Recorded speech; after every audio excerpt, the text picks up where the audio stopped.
राहुल गांधी की वायनाड से हो जाएगी टाटा बाय बाय, मोदी ने कर दिया टारगेट सेट। पिछले आम चुनाव में अमेठी से काटी थी जड़, इस बार वायनाड से भी करेंगे कांग्रेस का सफाया। मोदी ने बता दिया जीत का फॉर्मूला, 400 पार का बता दिया गणित।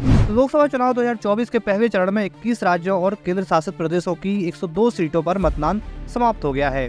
अब दूसरे चरण के लिए चुनाव प्रचार चल रहा है। प्रधानमंत्री मोदी ने आज महाराष्ट्र के नांदेड़ में चुनावी जनसभा को संबोधित किया। इस दौरान उन्होंने कांग्रेस नेता राहुल गांधी पर जमकर तंज कसा। उन्होंने कहा कि जैसे अमेठी छोड़ा वैसे ही वायनाड भी छोड़ेंगे। सोनिया गांधी पर तंज कसते हुए पीएम मोदी ने आगे कहा वह राज्यसभा के रास्ते संसद पहुंच गए। प्रधानमंत्री मोदी ने आगे कहा कि कल देश में पहले चरण का मतदान संपन्न हुआ है।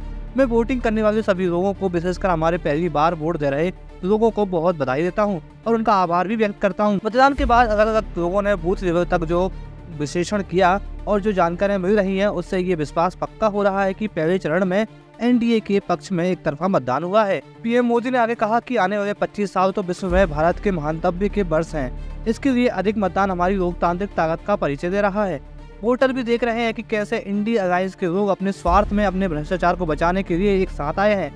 इसलिए खबर यही है कि पहले चरण में मतदाताओं ने इंडिया अलायंस को पूरी तरह से नकार दिया है। ये लोग दावे जो भी करें, लेकिन सच्चाई यही है कि चुनाव की घोषणा से पहले से ही कांग्रेस के नेता अपनी हार मान चुके हैं। इसलिए कुछ नेता जो लगातार लोकसभा में जीत कर आते थे, इस बार वो राज्यसभा के रास्ते से अंदर जाकर बैठ गए हैं। प्रधानमंत्री मोदी ने आगे कहा कि कांग्रेस गरीब, दलित, वंचित, मजदूर, किसान के विकास के सामने हमेशा दीवार बनकर खड़ी रही है। आज एनडीए सरकार गरीब के लिए कोई काम करती है तो कांग्रेस उसका मजाक उड़ाती है।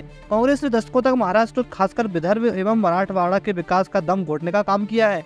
कांग्रेस के रवैये के कारण यहाँ किसान गरीब होते गए, उद्योगों से जुड़ी संभावनाएं खत्म होती चली गयी, लाखों युवाओं को पलायन करना पड़ा। अमरोहा से भाजपा उम्मीदवार कंवर सिंह तंवर के समर्थन में रैली को संबोधित करते हुए पीएम मोदी ने राहुल गांधी और अखिलेश पर जमकर निशाना साधा। उन्होंने कहा कि उत्तर प्रदेश में एक बार फिर 2 शहजादों की जोड़ी की फिल्म की शूटिंग चल रही है।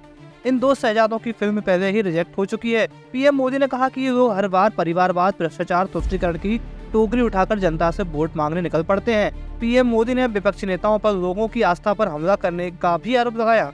पीएम मोदी ने अखिलेश और तेजस्वी पर निशाना साधते हुए कहा कि बिहार और यूपी में खुद को यदुवंशी कहने वाले नेताओं से मैं पूछता हूं कि अगर आप सच्चे यदुवंशी हैं तो आप भगवान श्री कृष्ण और द्वारका का अपमान करने वालों के साथ कैसे बैठ सकते हैं, कैसे उनके साथ समझौता कर सकते हैं। पीएम मोदी ने कहा कि अयोध्या में राम मंदिर बना तो सपा कांग्रेस दोनों पार्टियों ने प्राण प्रतिष्ठा समारोह का निमंत्रण ठुकरा दिया।